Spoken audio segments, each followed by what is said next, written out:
और मेरे प्यारे दोस्तों, जय श्री कृष्णा। कैसे हैं आप? तो क्या आप सभी तैयार हैं एक प्यारे वीडियो के लिए?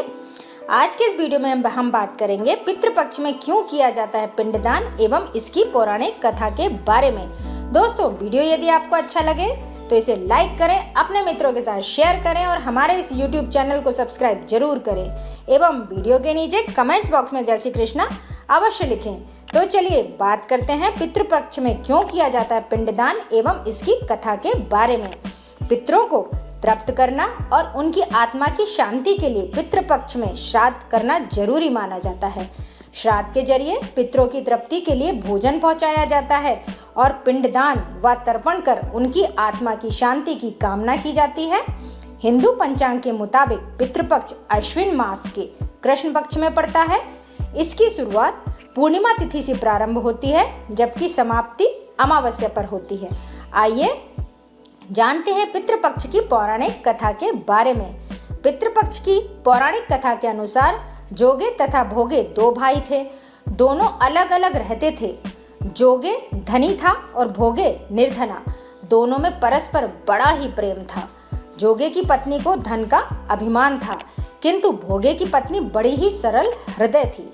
पितृपक्ष आने पर जोगे की पत्नी ने उससे पितरों का श्राद्ध करने के लिए कहा तो जोगे इसे व्यर्थ का कार्य समझकर टालने की चेष्टा करने लगा, किंतु उसकी पत्नी समझती थी कि यदि ऐसा नहीं करेंगे तो लोग वाले बातें ही बनाएंगे। फिर उसे अपने मायके वालों को दावत पर बुलाने और अपनी शान दिखाने का वह उचित अवसर भी लगा। अतः वह बोली, आप शायद मेरी परेशानी की वजह से ऐसा कह रहे हैं, किंतु इसमें मुझे कोई परेशानी नहीं होगी। मैं भोगे की पत्नी को बुला लूंगी, दोनों मिलकर सारा काम कर लेंगी। फिर उसने जोगे को अपने पीहर न्योता देने के लिए भेज दिया। दूसरे दिन उसके बुलाने पर भोगे की पत्नी सुबह सवेरे आकर काम में जुट गई। उसने रसोई तैयार करी, अनेक प्रकार के पकवान बनाए, फिर सभी काम निपटाकर अपने घर आ गई। आखिर उसे भी तो पितरों का श्राद्ध और तर्पण करना था। इस अवसर पर न जोगे की पत्नी ने उसे रोका, न वह रुकी। शीघ्र ही दोपहर हो गई। पितर भूमि पर उतरे। जोगे भोगे के पितर पहले जोगे के यहाँ गए तो वहाँ क्या देखते हैं कि उनके ससुराल वाले वहाँ भोजन करने पर जुटे हुए हैं। निराश होकर वह भोगे के यहाँ गए। वहाँ क्या देखते हैं कि मात्र पितरों के नाम पर अभियारी दे दी गई थी। पितरों ने उसकी राख चाटी और भूखे ही नदी के तट पर जा पहुंचे। थोड़े देर में सारे पितर इकट्ठे हो गए और अपने अपने यहाँ के श्राद्धों की बड़ाई करने लगे। जोगे भोगे के पितरों ने भी अपनी आप बीती सुनाई। फिर वे सोचने लगे, अगर भोगे समर्थ होता तो शायद उन्हें भूखा नहीं रहना पड़ता, मगर भोगे के घर में तो 2 जून रोटी भी खाने को नहीं थी। यही सब सोचकर उन्होंने भोगे पर दया करी। अचानक वे नाच नाच कर गाने लगे कि भोगे के घर धन हो जाए, भोगे के घर धन हो जाए। सांझ होने को हुई।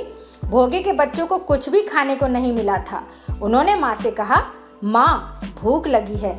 तब माँ ने उन्हें टालने की गरज से भोगे की पत्नी ने कहा, जाओ आंगन में औंधी रखी हुई है, उसे जाकर खोल लो और फिर जो कुछ मिले बांटकर खा लेना। बच्चे वहां पहुंचे तो क्या देखते हैं कि औंधी मोहरों से भरी पड़ी है। वे दौड़े दौड़े माँ के पास पहुंचे और उसे सारी बातें बताई। आंगन में आकर भोगे की पत्नी ने यह सब कुछ देखा तो वह बहुत हैरान रह गई।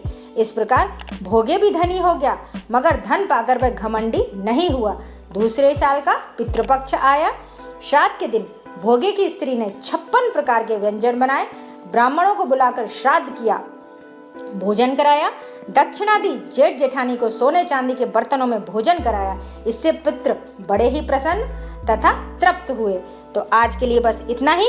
उम्मीद है आपसे फिर मिलेंगे एक नए वीडियो के साथ। स्वस्थ रहें, मस्त रहें। जय श्री कृष्णा।